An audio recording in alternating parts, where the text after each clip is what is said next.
Hello and welcome to the Moonshots podcast. It is a super duper episode 72. I'm your co-host, Mike Parsons, and as always, I'm joined by Mark Pearson Freeland on what is a sunny and bright Sydney morning. Good morning, Mark. Good morning, Mr. Mike. It is a beautiful autumnal Sydney morning, isn't it? What a blue sky. It's wonderful. It's almost like the gods are saying, gentlemen, it's time for a new series, a new innovator, a new leader from whom we can learn. Mark, where are we going today? Ooh-wee. It is a good one. I'm excited by this, especially now that I've had a little bit of time at home to catch up on some content. It is none other than Mr. Bob Iger, Robert Iger, Executive Chairman and CEO of the Walt Disney Company. Oof. My gosh, can you imagine being the CEO of Disney? Like the responsibility that comes with that. And he has done it for 15 years. And Mark, for the 30 years before that, where did he work? Disney. Yeah, exactly. He's just one of the most kind of ingrained individuals, I suppose, at the business. You know, he lives and breathes it. He is one of the characters, basically.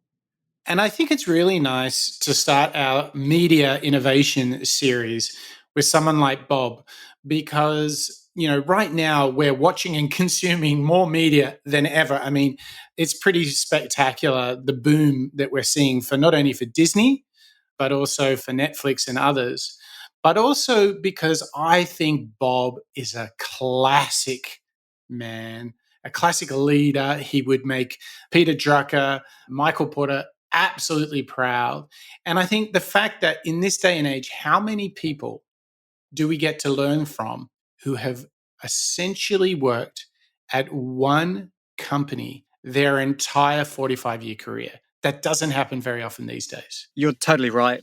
I mean, not only on the consumption of content and so on at home, you're quite right. We've all really gone deep into the, you know, the depths and catalogs of Netflix, Disney Plus, and so on.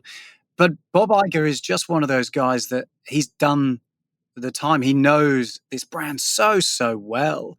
You know, he is part of the furniture in the best sort of way.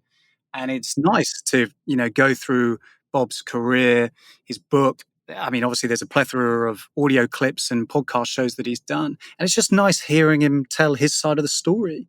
You know, like you say, he's a classics man. I love that.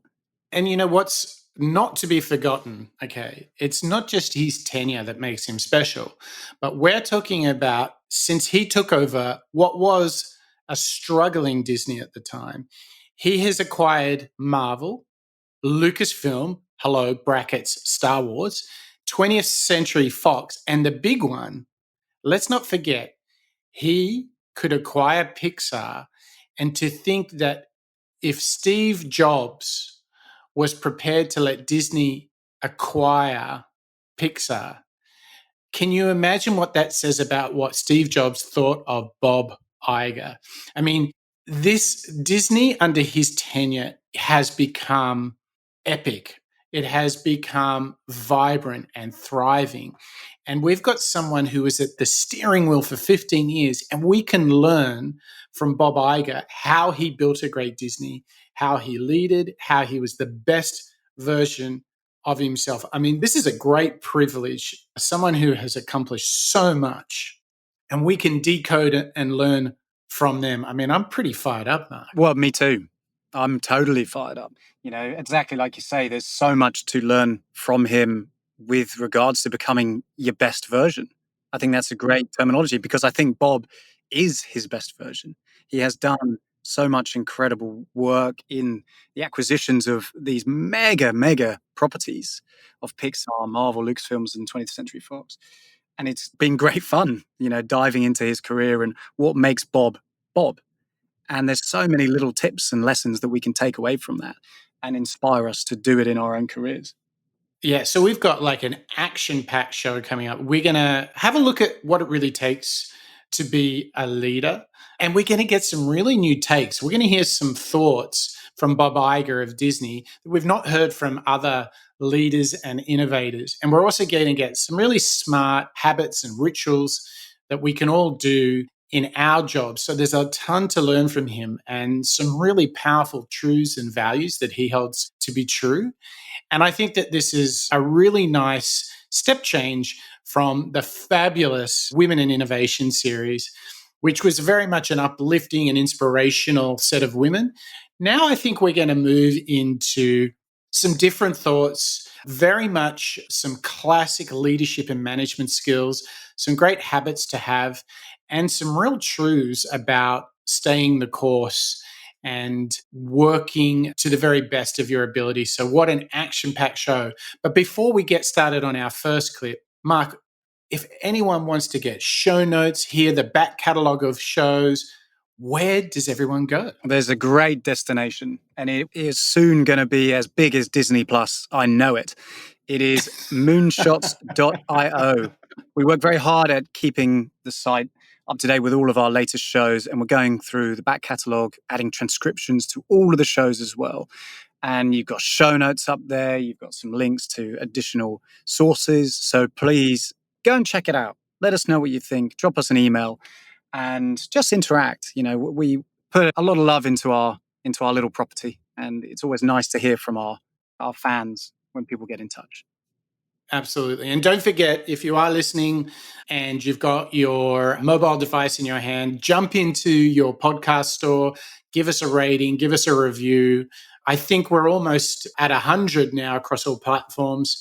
So a big thank you to everyone for showing the love. That's exactly how we can spread our story of learning and innovation to more and more people. So we're really grateful for that. But I feel it is time to get the very wisdom of Bob Iger. And to set it all up, we're actually going to look at how Bob really looked around him and really observed and learned. He's a great disciple of listen and learn. And we're going to have a listen to Bob talking about how he gathered wisdom through all his adventures. So to open it up, let's have a listen to Bob Iger talking about gathering wisdom. There's so many layers to you that I didn't know about nor see, but you had 20 different jobs at the company and like 14 bosses? About that. About that? Yeah. I've been around a long time. Who was your least favorite? Did you know? You know, I learned from all of them. I'm really lucky, actually, as I look back. And one of the reasons I'm where I am is I had bosses that were not only very successful in their own right, but they all taught me something, either purposely or just by watching them.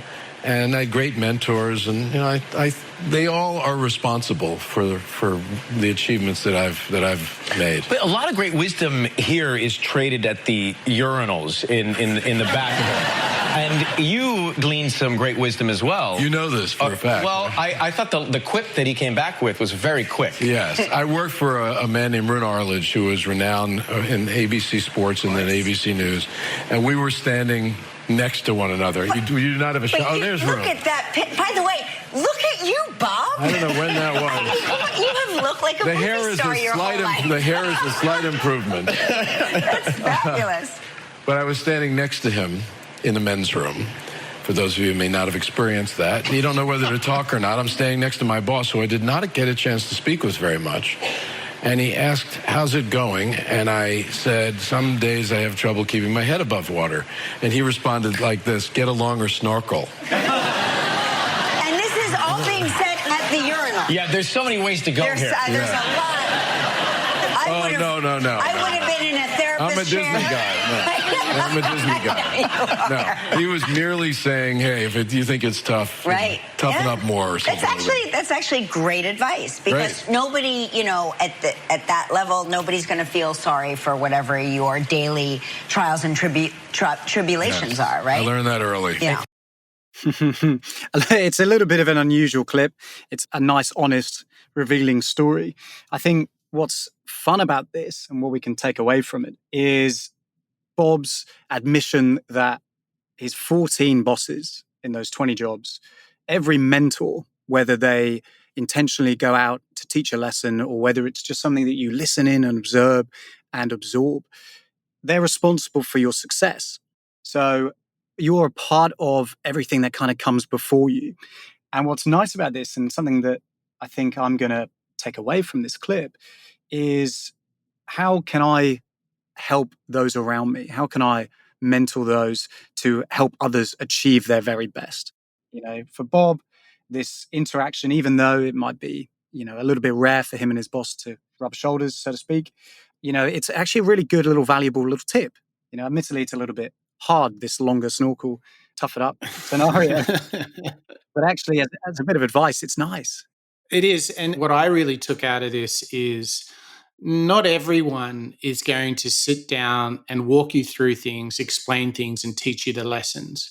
So you have to be prepared to take learning however it may come. And just because someone doesn't spend much time with you or give you deliberate instruction doesn't mean you can't learn from them. And I really like this because sometimes we can get a little bummed out when our boss or our peers don't take the time to share, teach, and learn together. But I think what Bob's really teaching us is he was prepared to learn no matter how it came to him. And I think what's powerful about that is he didn't tune out and say, well, he never spends any time with me, so I'm not going to pay any attention to him. Rather, he just took learnings in whatever shape they came. And I find that very resourceful and quite resilient, because I think sometimes we're a bit spoiled and we want it all served up on a plate. But he was prepared to work hard for even small learnings like that, wasn't he? That's actually a great observation. Bob could have been telling this story from he never spoke to me. The only time he gave me advice was in the urinal. But actually, he didn't. What he's saying is exactly as you say, it comes in many, many different forms. Sometimes small, sometimes big, sometimes deliberate, sometimes from observation. And there are opportunities all around us to learn from others as well as situations.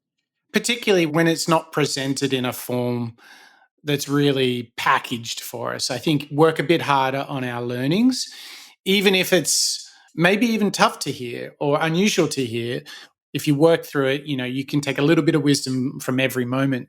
But I think that what Bob's really setting up for us is already we're starting to see the mindset of a leader, someone who's going to take ownership, someone who's going to be proactive. And we've got a great collection of values that he talks about that were essential not only to his success, but Disney's success. And he sets us up now. We've got a bunch of really great clips coming where he really starts to get into some of the values that he holds true. And I think the best place to start is with kind of it's almost an obvious value, something that's perhaps said a lot, but not often done. And this is talking about how we perceive others, regardless of who they are, and having a starting point of decency. So let's have a listen now to Bob Iger talking about respect. All right, Bob, first of all, play with an open hand. I love this book, and I loved it because I love business, but I also love decency and respect. And throughout it, those two themes do dominate. The people who show respect and are decent are winners in this book. Well, thank you. First of all, thank you for reading the book and thank you for pointing that out. Yes, I think treating people with respect and being decent goes a long way in terms of a person's success and in terms of a company's success. Companies that value their people, that respect their people, that are decent, are typically successful companies. You seem to treat everybody the same. I'm not kidding. The employees are treated the same way as Steve Jobs is, treated the same way as the great Rune Arledge. It just seems to be a theme of how you treat people. Look, I started out at the very bottom, an entry-level position, $150 a week employee. Worked my way up over all these years, now with the company 45 years, to have the opportunity to run this great company. I still remind myself of who I was when I started, and I try not to lose sight of the fact that while my title has changed, that I haven't really changed that much as a person. So I feel it's important to have empathy and to relate to other people who are in similar positions that I was in along the way. Great leadership tip there. No matter what direction and things that Bob's been up to, he started as a $150 a week employee, and now he's a significant powerhouse in the industry and in the global CEO sector. Don't lose sight of who you are. I think that's a great line, and it's something that you probably wouldn't always hear from these CEOs. these people who are running these big brands. It's an emotional tip as well as a business. Well, it's so often that we have this sort of vision of the all conquering CEO, this epic figure of leadership and accomplishment. And, ego can very quickly get out of hand there. But let's turn this as a little exercise onto ourselves, Mark. Who can't argue with the idea of be a decent person, respect the people, no matter who they are around you? But okay, so we like this, but how do we do it? Like, how do you try and keep yourself accountable to a value like this? Do you have any little tricks or habits that you do just to keep yourself humble? Oh, yeah. Keep humble. Okay. I'll take you on a little trip down memory lane for a second. I remember when I was growing up, my parents always suggested that you should treat others how you want to be treated. And I think there's a good similarity here with what Bob's telling us. Everybody's equal, treat others as equals. If you show decency and respect, that goes a long way. Don't lose sight of who you are. I feel as though for me, my own, direction of treating others how I myself would like to be treated is a nice reminder. If you're going to get sharp with someone, or if you're going to give feedback to a colleague or an employee or a friend even, you've got to, again, take a moment to, I guess, breathe and think, okay, well, how would I like to receive it? What would be the proactive way for me if somebody was telling me this? How would I best take a learning from it? Yes, to take that and build on it. I always, in those moments, try and imagine myself as I was their business agent or their manager, to use a sports and entertainment analogy. And when you do that, like, those people have one job, and that is to make their athlete or their star as good as they can be. So it becomes like a question of, okay, perhaps they did something that they could have done better. How can I work with this person with respect for them, like we're sort of business partners, like I'm their agent, I'm their mentor?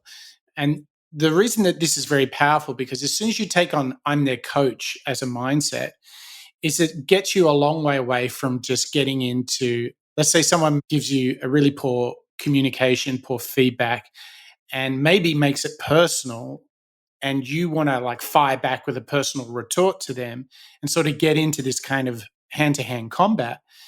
If you say, no, I'm the coach, that's a great device to stop yourself from getting in the trenches and duking it out, but rather be decent and be respectful. I think that's something I try and remind myself of when I'm working with peers, colleagues, or clients, is always like, okay, if I was this person's coach, what would I say? What would I do to help and support them to be the best version of themselves? Now, I don't always get it right, but I guess the idea that I'm sharing here is it's a very good frame to start with, so that you don't go down the track of, hey, you didn't do what you said you'd do, hey, you're underperforming, and getting into things like blame and accusation, but rather like moving away into a more positive construct. Well, leaders lead, don't they? The best leaders try to do exactly as you're saying. They try to make their peers and colleagues the best versions of themselves. And it's kind of like, I guess, tending a garden. The more effort and patience you put into it, the more you get out of it, as a strange analogy. And that's the same with people. If you show them this decency and respect that Bob's, suggesting that we do, and as you say, you act as a coach, a manager, you're encouraging them to go and live and perform in their best way possible.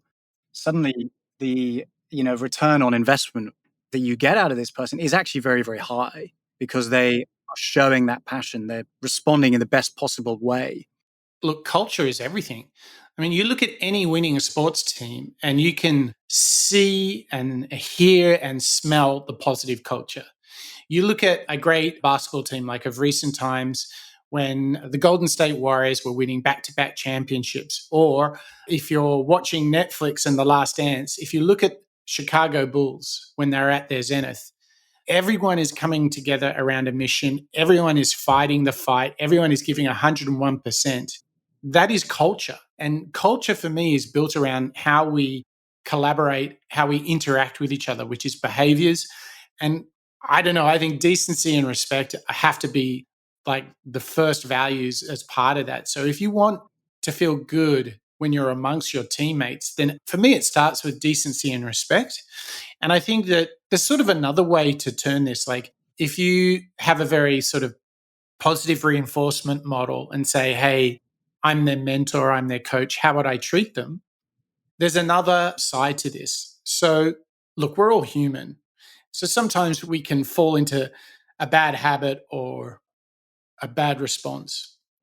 There's another idea that I've mentioned once on the show ages ago that I found very instructional. And it was all around this idea of when someone is off track, when somebody is just in a bad place, let's say it's a colleague or a client, there's this really nice thought, and it goes like this: don't judge people because you never know what kind of battle they are fighting. Nice. So let's say someone's a total idiot and is really disrespectful to you. Just take a breath. You have no idea, particularly people you don't know very well, you might have no idea of what's going on for them. And just to build on that as well, that's exactly it. I myself would hope that I would be treated in that way. So if I was to come in and maybe I'd had a bad morning, maybe I just had the worst meeting of my life and I have a momentary lapse and I'm a little bit grumpy maybe, or, maybe it's something even more than that. I'd appreciate it when my colleagues would show me that awareness. So exactly as you've just said, it's this culture of knowing that everybody has a backstory almost. Everybody has a life around them. Everybody's individual. When you remember that and when you put it into action, then you realize, oh, they aren't just behaving like this because they're not very good. Instead, it's, oh, they're behaving like this because of something that, I can't really touch. I won't judge them on that. I'll encourage and motivate them in perhaps a more constructive way that's over here. And ultimately, both parties end up the stronger for it. You end up evolving as a team. You end up, being stronger the next time something like that happens. Totally. You start to see here that, Bob is taking learnings any way he can. His default starting point is with both decency and respect. And it's really nice to have this as a reminder that his success starts with these very universal truths. And it really starts to frame what you can start to see is his positive mindset, doesn't it? It does, absolutely. And building on that, let's see the next clip that we got from Bob, actually, because that's a nice segue. We are exploring this idea of leadership, what Bob believes are really good values in being a leader of people or an employee or a colleague.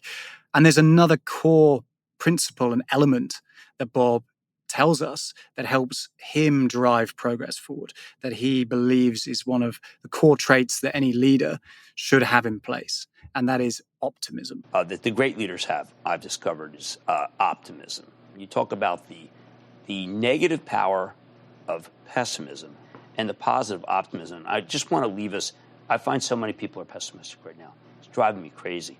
You have remained optimistic through all sorts of turmoil, including personal turmoil in the book, Tragedy of the Theme Park, difficult relationships with people, someone who said you're never going to advance in Disney. And throughout the book, the theme is optimism. How do people maintain it these days? Well, I think, by the way, optimism is a core principle of good leadership. As you know, people just don't want to follow someone who's a pessimist. And I remember as a kid seeing World War II movies, and you'd have some captain or lieutenant or officer of some sort saying, okay, we're going over this hill, come on, fellas.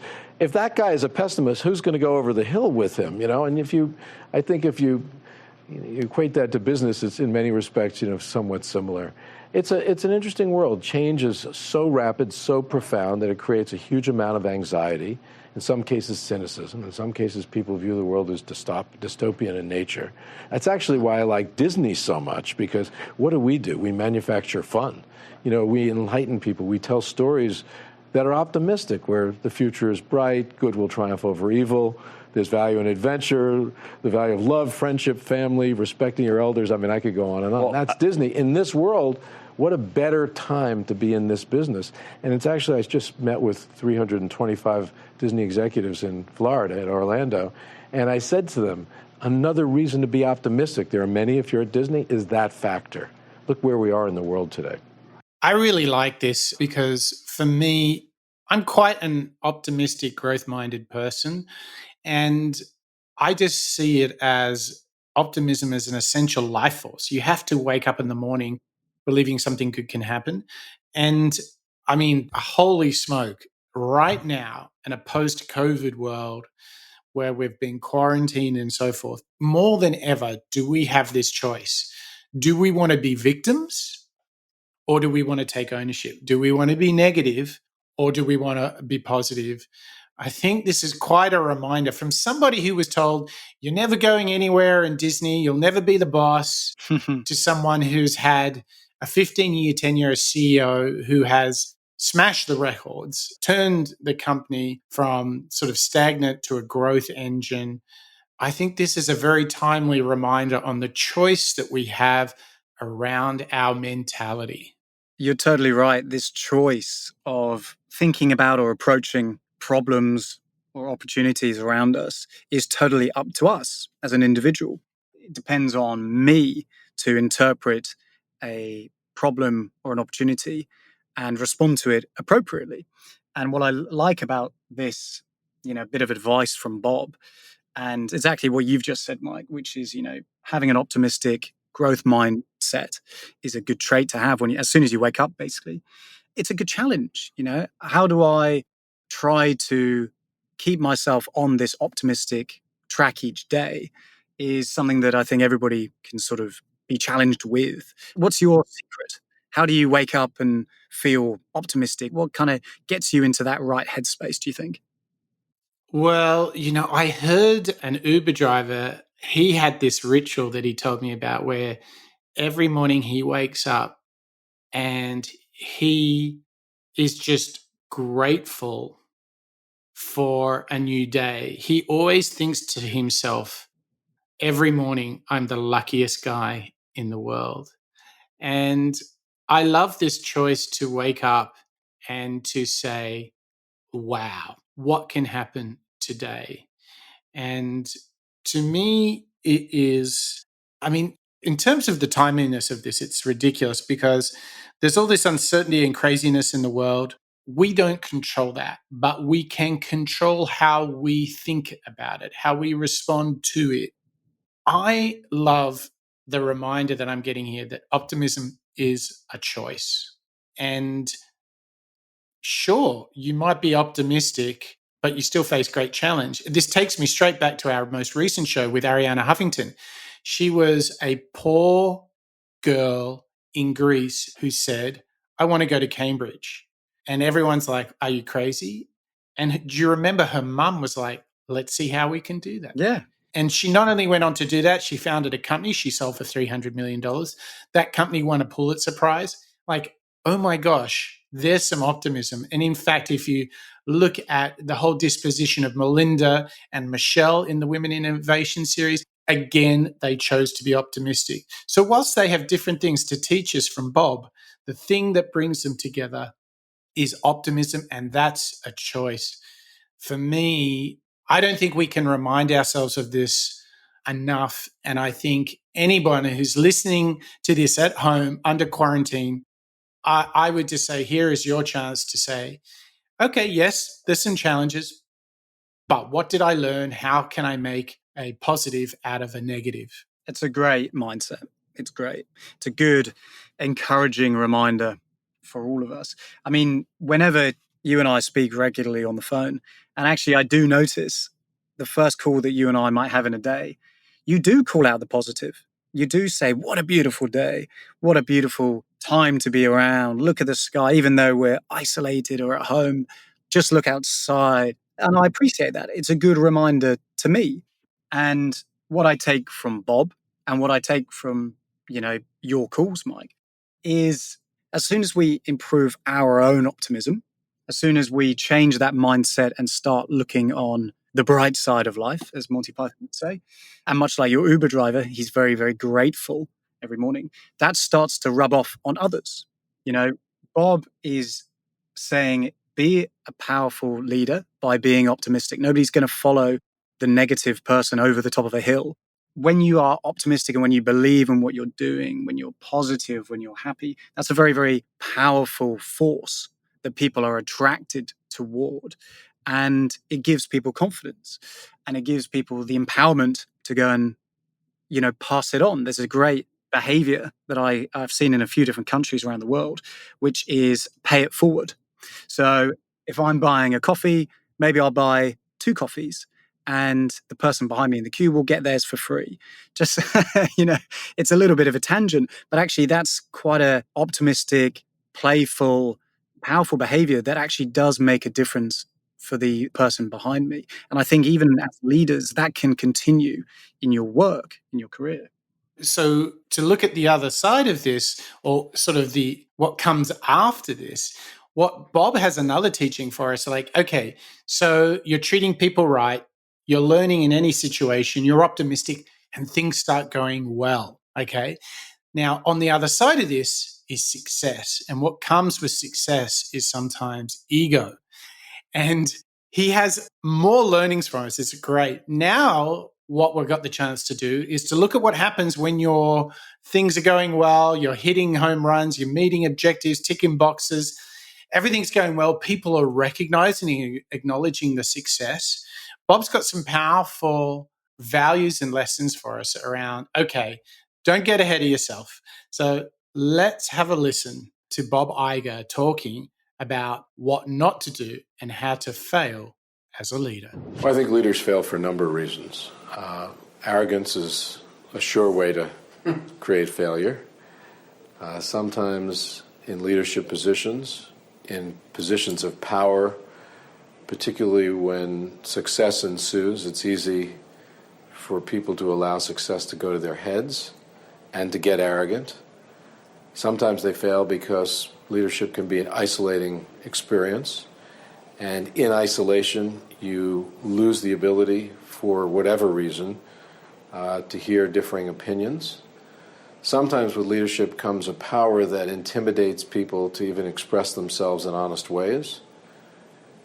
And I think the last thing with leaders, which probably is a collection of all the things I just said, is it can go to your head.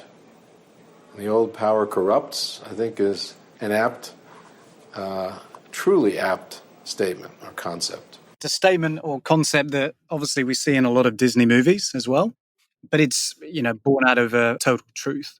If you let this power or this very, very, self-reflective energy be too much in isolation, you only think about yourself. You're only thinking about the immediate walls around you rather than your colleagues and peers or your family even. And what I like about this thought from Bob is when you remove the walls around you, when you aren't entirely isolated and you get the different opinions from others around you, suddenly you're not only enriched, but also you're having more of an effect on those around you. You're being that leader. You're not letting it go to your head. You're not being arrogant or directing people in the way that you want to go. You're open to other points of view and you are part of a team. And I like that. I think that's a great kind of a reminder of how to behave as a leader. And you can imagine the temptation when you're working at the world's biggest media company, the temptation to think you've been the CEO for 15 years, you're kicking ass, taking names. I mean, they launched Disney Plus, and in 6 months, they had 50 million subscribers. I mean, a lot of people will be like, yep, that's me, I'm the best.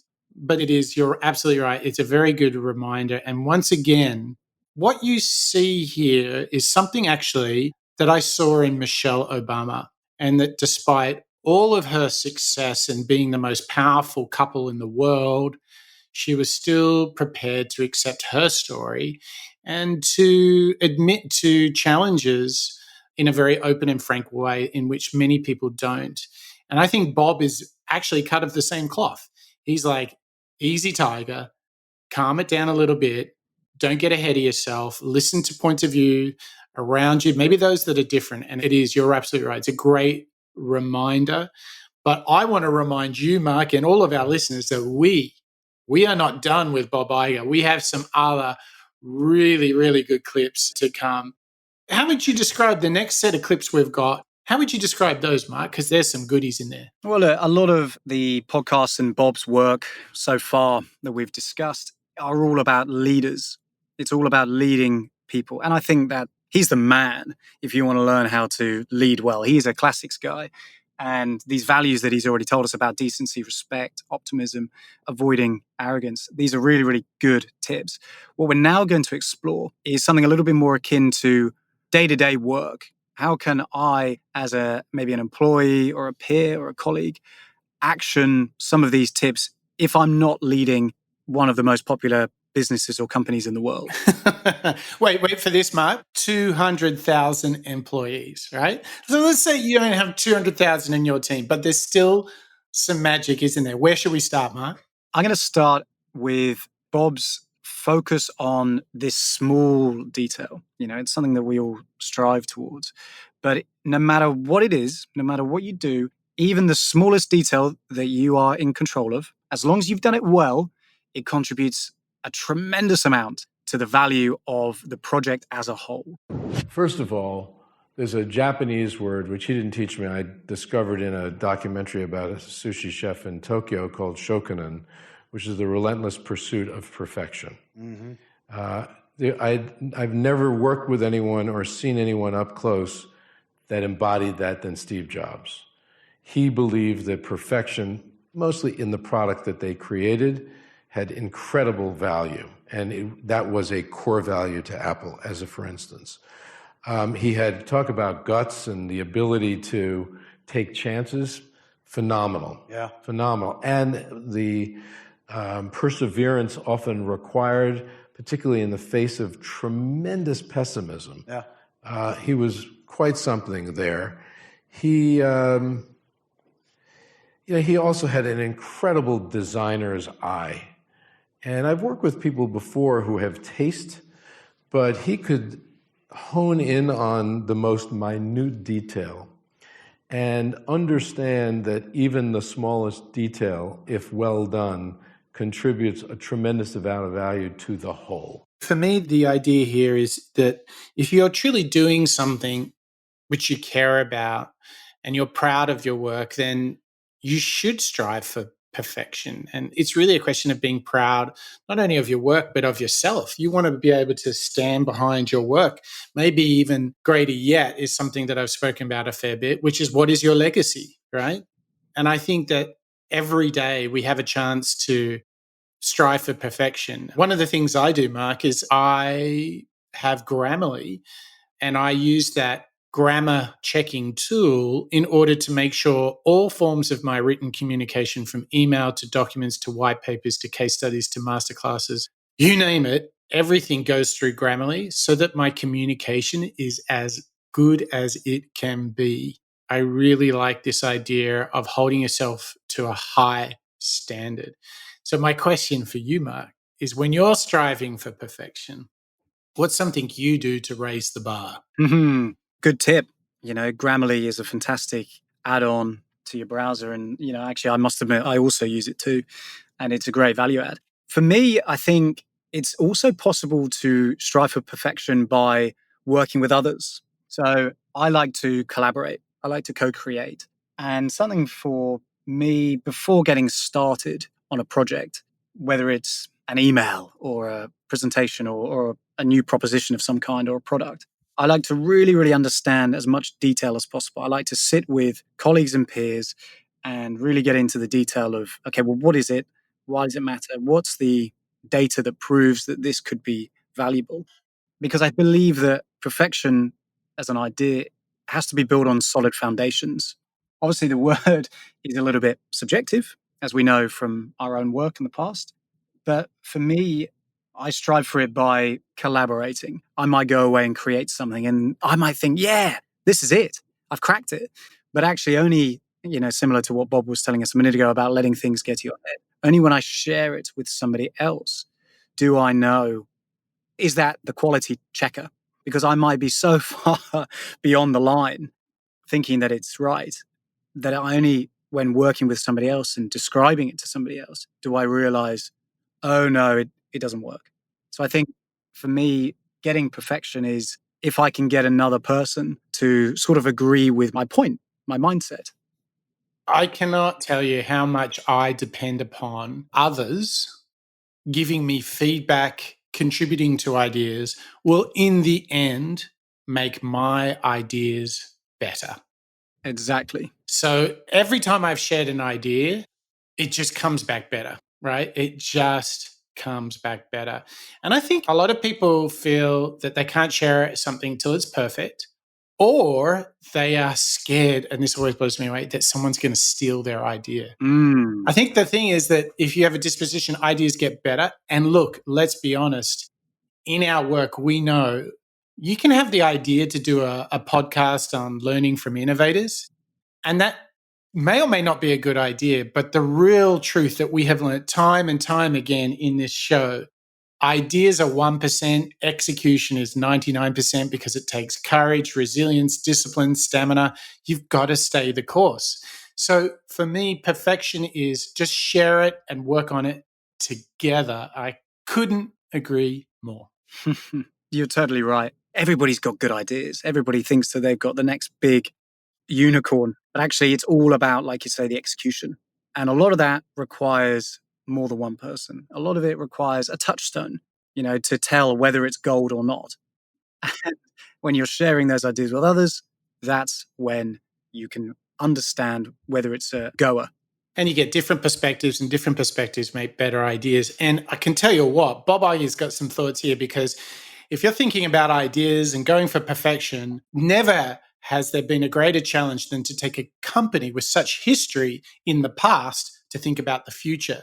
And we've actually got some really great learnings now on how Bob really had this mental model on how to actually innovate. And he's got some great wisdom for us. So let's have a listen now to Bob Iger talking about having one hand in the present and one hand in the future.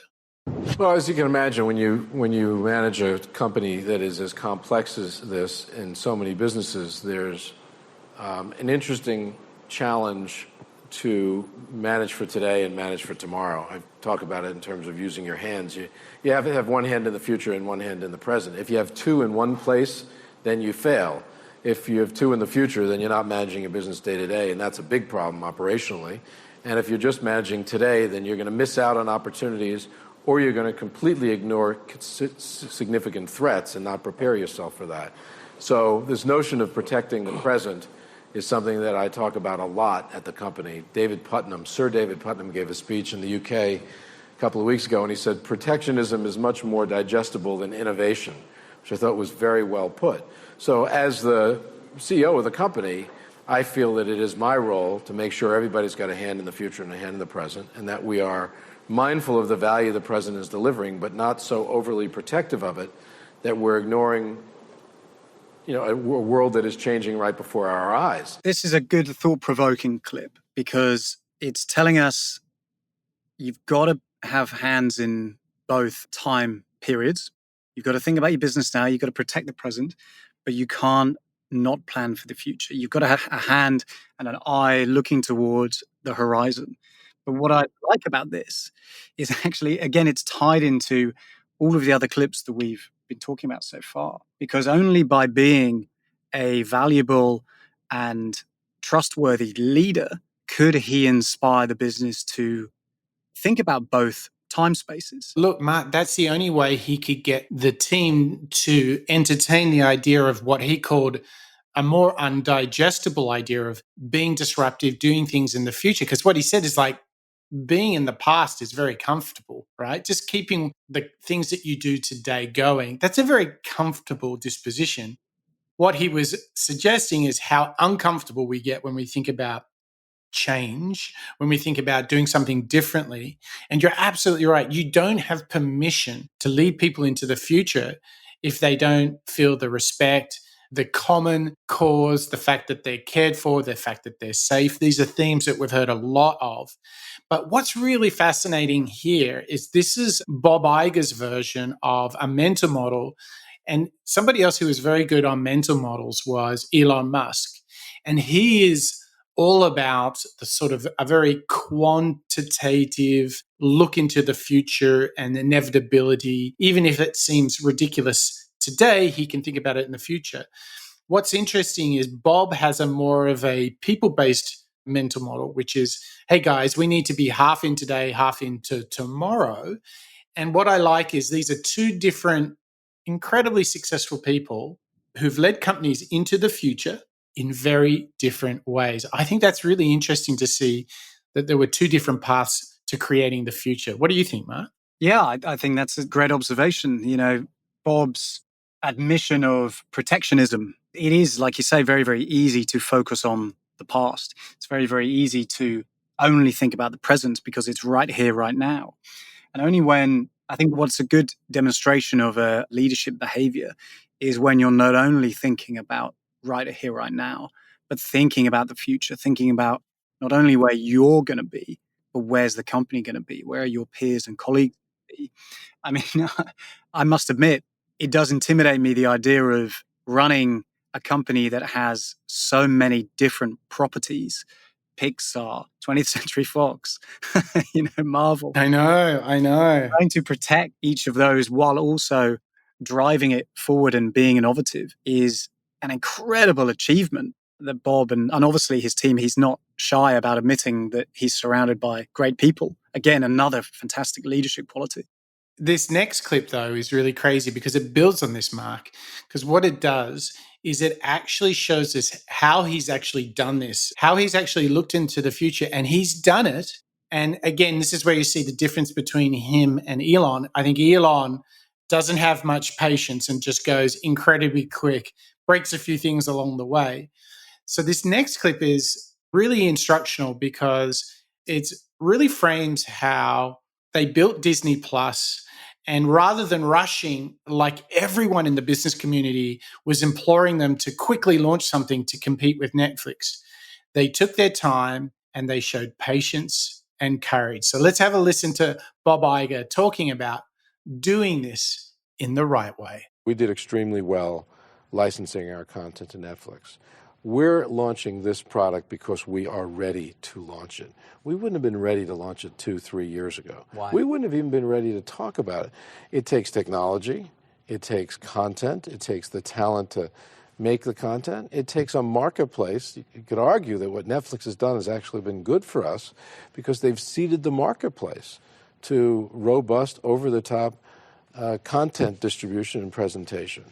And so I like launching when we are launching and believe that it's a great time for us. And the Fox acquisition had a lot to do with it. Something interesting, David, that I've observed, and I don't think I've said it publicly, but we announced that we were doing this in 2017. Right. So just summer of less than 2 years ago. It was actually June of 17 that we decided to do it, and that led to the purchase of BAMTech. And then the opportunity to buy Fox first came up later that year. Mm-hmm. In fact, just a few months after the board approved us buying the majority share of BAMTech, which was done for one reason, to go into the direct-to-consumer business, Rupert and I sat down and talked about a transaction. We would not have done that transaction had we not decided to go in this direction. Because if we hadn't, we would have been looking at that business through a traditional lens. Oh, we're buying TV channels, we're buying more movie-making capability, et cetera, and so on. But by the time the acquisition opportunity came up and we knew we were going in this space, we evaluated what we were buying through this new lens of, wow, what could National Geographic mean to us? What could it mean to us being in the direct-to-consumer space in India? What could it mean having access to their library, not to monetize it through traditional means, but to do it through this? Right. bam. I mean, the light bulb went off. 30 years of The Simpsons. Well, okay. That's I'm not kidding. But that's a perfect example of what I'm talking about, or example. It just maybe proves the point. Again, which maybe speaks to why people don't acquire companies too, because you try to measure what you're acquiring in a traditional sense. Our decision to buy Pixar, Marvel, and Lucasfilm was made because we believed that great storytelling would stand the test of time. And no matter how much the marketplace was disrupted, whether it was cable and satellite, movie theaters, traditional television, you name it, a great story, well told, really, a story well told, was going to succeed, meaning right. as an investment or as a financial proposition, no matter what. Whew, that's a loaded clip. That is full of great stuff that we could unpack for a lot of time. What immediately jumps out at me, though, is this demonstration that Bob isn't just a leader. He's not just this incredible, guy who inspires behavior within the business. He is an innovator. These are values and behaviors of an innovator. He's not jumping into decisions too quickly. He isn't measuring things that he can't measure. He's not approaching things in a traditional lens. He's thinking about things actually as a much bigger whole. He's thinking of the opportunity that it might present down the line. He knows the value of, for example, as he calls out, storytelling. And he sees that there's a great value to that and wants to build on it. It's a great clip at demonstrating what he is like as this innovation powerhouse. And I think that to take this further, like how we can have a little Bob ourselves, is he's very clear on his beliefs and his mental models. And even though everyone was saying, hurry up, launch your own Netflix challenger, he's like, I have clarity of thought. I know what I think. I know what I believe, and I will do it my way. And I love the courage that he has because he has the right mental model. And let me break that down. Because he was so clear in his own mind about when it would be right for Disney, that he said to everybody, no, we're not ready. And he had the courage to stand up as Netflix continued to succeed. And what we've seen, it's so beauty with the benefit of hindsight here. They've launched. They have over 50 million subscribers for Disney Plus. And actually, the content offering is paltry compared to Netflix. Yet he had the courage to stand behind his thoughts and his beliefs. So if we don't have thoughts and beliefs, then we can't be courageous like he was. We can't be tough like he was. We can be affected by those around us who don't necessarily have our interests. They have their own interests. I think this is a celebration of know your thoughts and know your values and stay on track. I mean, even Jeff Bezos says, be stubborn on your vision, but flexible on how you get there. What I see here is Bob is saying, know your thoughts, know your values, and stick to them, even when everybody's shouting to go different directions. You got it. That's it. Again, all these different clips that we've talked about today, they are leading to this, all these behaviors and so on. Him acting as an innovator, him acting as this guy who's applying these different mental models to how he's approaching business. He's got that confidence and awareness to say, no, we're not ready. It's okay. I know the bigger picture. And it's a good behavior. It's inspiring from a day-to-day career perspective to challenge myself at not jumping to a decision. Think about the bigger picture. What else is going on? How do I see things playing out? And what do my colleagues and peers and partners think? Apply an awareness to a subjective opinion and actually go and sense check it. That's the thing. Like, what do you sense check it against is your values and your mental models, right? If you have a look at my strong belief that products are best built when you test and learn with the end user continuously over time. So whenever someone comes to me and says, here's a great idea, I cannot tell you, Mark, how many times I go to events or meet people and they say, hey, I've got this idea for an app. And my first question is, okay, that sounds good. How many people have you tested this with? And I'll give you this funny story. So I'm at a startup and technology event, and somebody I know introduces me to someone, says, you should speak to Mike. He can help you. And this person says, okay, successful entrepreneur. Hey, I've got this idea for a killer app. Okay. And he said, but I'm a bit stuck. And I'm like, And he tells me the story of this service. And I was like, how many people have you tested this with? And he said, well, myself and the few people that have built the beta version of the app, they've all tested it. And I was like, okay, but this is a product for consumers. How many consumers have you tested it with? He says, we haven't. And I said, we don't need to have a meeting. We don't need to have a call. You don't need to present the app to me. You just need to go test with users.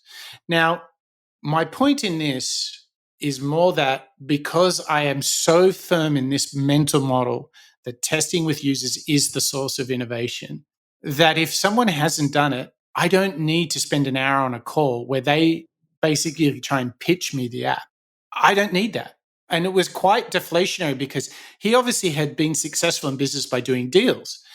And I'm like, we don't need to have a meeting. You just need to go and test with users. And it was so disruptive to him, but I could be firm in my thing. You don't need my time. You need to go test with users. Go do that and then come back and we can chat. Because it's only then that I can really give you some meaningful insight because I can see what the user's response was. And I think that what we can do here from Bob's inspiration is ask ourselves, what do we believe and what do we know to be true? Because when we have a firm sense of those, when we write those things down, when we can write a blog post about them, when we can make a video about them, when we can share those in a meeting with great clarity, that is when we can chart our success. And if you are flip-flopping left and right, depending on what Joe Blog says today and what Joe Blog says tomorrow, that tells me you don't know what you believe and you don't know what you think. And I think what we are seeing, thank you to Bob, is somebody who knows how they want to work with people, but he also has very clear mental models and how he wants his business to succeed. And borrowing from our friend Simon Sinek, Bob knows the brand of Disney. He knows the values and the why behind the business. It's a great mental model where he can, similar to yourself, Mike, your why is probably around, user input in that particular example. It's holding the chap approaching you at a conference, offering a new product, and your response of, no, go and test it with users. That's holding true to the value. And I think what Bob's showing us here as well is, okay, well, we're not going to rush in and create a substandard product that goes up against Netflix, for example. Let's do it right, because we're a brand who are all about getting the story correct. Now, this idea of doing it right, now we're going to do a big pivot as we come actually to the final clip of the show. We've got the mental models. We've got how to work with others, to be optimistic, to be humble, to be respectful. But, I think we may have left the best to last, Mark. I think this last and final clip really brings home a truth that we have heard timeless times, whether directly from innovators about this idea of hard work, or whether what we've gone on to discover is that nobody is an overnight success. It's about discipline, it's about hard work and staying the course, even in the face of great adversity. So I am so pleased to share with you now this last and final clip from Bob Iger of Disney about hard work. I'd say a few things that I've learned and what served me well. First of all, nothing beats good hard work. I know that sounds really trite, but I came to my adult life or my career with a modest intellect, but a tremendous work ethic, and that served me extremely well. With that came a real desire to do well, but I knew in order to do that, I had to be well prepared too. So I'm a student. I learn a lot. To this day, I try not to go into anything cold. I try to learn. It also, by the way, one of the most helpful things in terms of making decisions is accumulating knowledge, is making a decision not by shooting from the hip, not by winging it, but by learning enough about something to either form a knowledgeable opinion or to make a decision based on knowledge that's accumulated. And I think along the way, more than anything else, that has probably contributed to where I am today. A good secret to Bob's success, I suppose, is a healthy reminder. It's another great tip from Bob. Be prepared, be disciplined, work hard. I've heard a lot from Bob and, everything I've read about Bob. He goes into his meetings well informed. He researches who he's going to meet. He knows what he's going to talk about. And as he says, he shoots from the hip. He doesn't wing anything. Again, going back to your previous point, Mike, having input from users, you don't just make it up and be subjective. You go in with a well-informed opinion from your colleagues, your team, your users of the end product. In this case, you're going in, from Bob's perspective, with knowledge. He wants to be the best version of himself so that he can be the most valuable to those around him, to the business.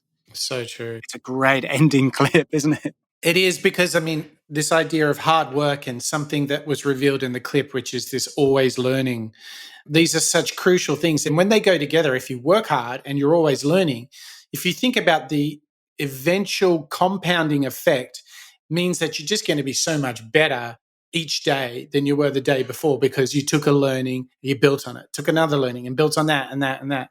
And I think that what this shows us for all of the things around behavior and mental models, some of those might come naturally to us. Some of those might be a little harder. But one of the things that we know to be true from studying 72 entrepreneurs, innovators, creators, and builders is that nobody gets greatness by chance. There is this deliberate hard work there, and that starts every day is your chance to wake up and say, I am going to work like a beast today. I will produce today. I will deliver today. I will not take it easy. I will go to the end of my day knowing that I worked as hard as I could. I did as much as I could. And I think that this is such another good reminder, because you might think, hey, he's at Disney, it's huge. You end up at the top, it's all good. No, he's like, no, hard work and always learning. Great stuff, huh, Mark? Oh, boom. That's great. What a great mantra. And he's coming from a guy who's so impressive. He is this classics guy. He's done so much for Disney. What a better role model to have. What a person to inspire us to go and wake up every day, have this optimism, be nice to one another, have respect for one another, sense check ideas, and put in the hard work, essentially. I think Bob's been a great example of a fantastic innovator, for sure. Absolutely. And what a great way to start our media innovation series.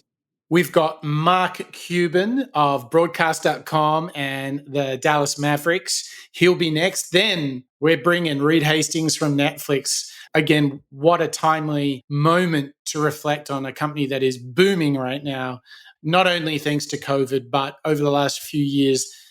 These guys have defined industries, have stood above, and really they illuminate the path for all of us. And this is such a nice pivot from all of that wonderful inspiration we got in the last series with our Women of Innovation. Now we're getting media innovation. It's a bit more cerebral. There's some interesting spectrums here of the ways you think, the ways you behave, and even some fundamental classic truths of hard work. Whew, Mark, this is good stuff. Oh, so good. I'm excited. And so our listeners are going to be full of all of this positive energy. When they're looking at their keyboard, they've got the positive energy. What should they type in their browser when they think, I want more? Oh, I want everybody to go and check out moonshots.io. But also, actually, while you're there, go to your podcast app of choice, Apple Podcasts, for example, and leave us a little review. Leave us a few stars if you like what you're hearing. Leave us a few comments. It's really valuable to us to hear what you guys think. So please let us know what you think. Absolutely. So there you have it, everybody. We have come to the end of show 72, a deep dive into the world of Disney and Bob Iger. He's a classics man. He would make Peter Drucker smile. He is doing so many things right. And I hope that all of you, our listeners, could take something from the world of Bob Iger, take his lessons, his values, his mental models, and you can take them into your work. We really look forward to having you on our next show, where we're going to dive into the world of Mark Cuban, who's quite a character. So we're going to have no problem researching some great clips, thoughts, and inspiration from him. Thanks once again. This is the Moonshots Podcast. That's a wrap.